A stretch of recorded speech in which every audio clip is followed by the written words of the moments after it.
മോളെ മോളെ എന്താ എന്താ എന്തായി കാണിക്കുന്നേ? ഇങ്ങനെയാണോ ഭക്ഷണം കഴിക്കുന്നേ? പ്രത്യേകിച്ചും അന്നദാനത്തിന് വന്നിരിക്കുമ്പോ. ഞാൻ കഴിച്ചോളാം.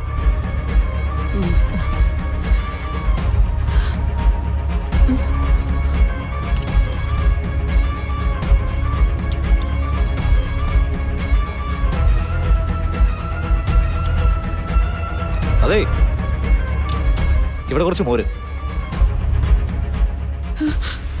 ഇവിടെ തന്നെ, ഇവിടെ കുറച്ച് മോര് വേണമായിരുന്നു.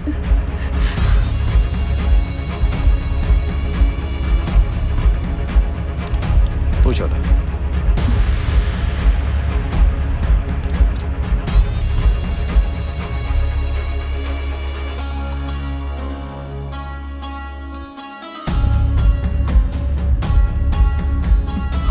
അമ്മേ, എഴുന്നേക്കാം.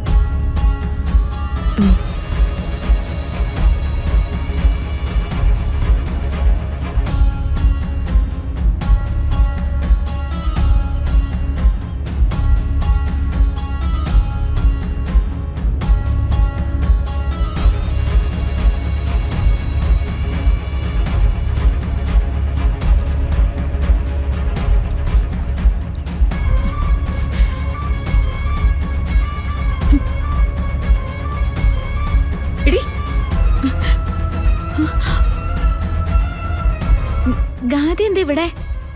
ഹാ, അതെനിക്ക് നിന്നോടടി ചോദിക്കാനുള്ളത്. എന്താ നിങ്ങൾ രണ്ടുപേരും കൂടെ ഇവിടെ കിടന്ന് കറങ്ങുന്നേ? ഞങ്ങൾ അമ്പലത്തിലേക്ക് വന്നതാ. നവീനും ഞാനും ഇന്നിവിടെ പൂജ നടത്താൻ വരുന്നുണ്ടെന്ന് അറിഞ്ഞപ്പോ അതേ ദിവസം തന്നെ നിനക്കും ഇവിടെ വന്ന് തൊഴണം അല്ലേ? നിങ്ങളിവിടെ വരുന്നുണ്ടെന്ന് ഞങ്ങൾക്ക് അറിയില്ലായിരുന്നു. ദേ, എന്നോട് കള്ളത്തരം പറയാൻ നിൽക്കരുത്. ഇപ്പൊ രണ്ടുപേരും കൂടെ കേറിയിരുന്ന് മൂക്കുമുട്ടെ തിന്നല്ലോ.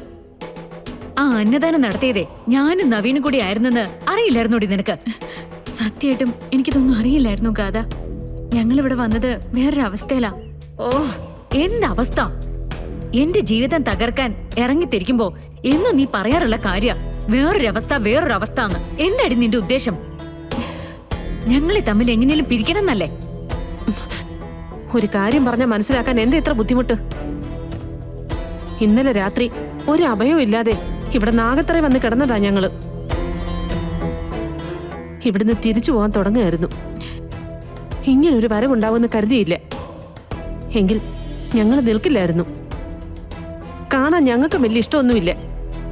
എത്രയും പെട്ടെന്ന് അമ്മയും മോളും കൂടെ ഇവിടുന്ന് പോവാൻ നോക്ക്. നവീന്റെ കണ്ണിൽ എങ്ങാനും പെട്ടാലുണ്ടല്ലോ. രാധ, പറയുന്നതൊന്ന് കേക്കണം.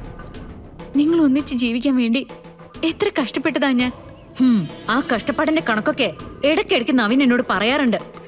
നോണില്ലാത്തവള്. സമയം കിട്ടിയ നീ അവനോടൊപ്പം അനാവശ്യം പറയരുത്.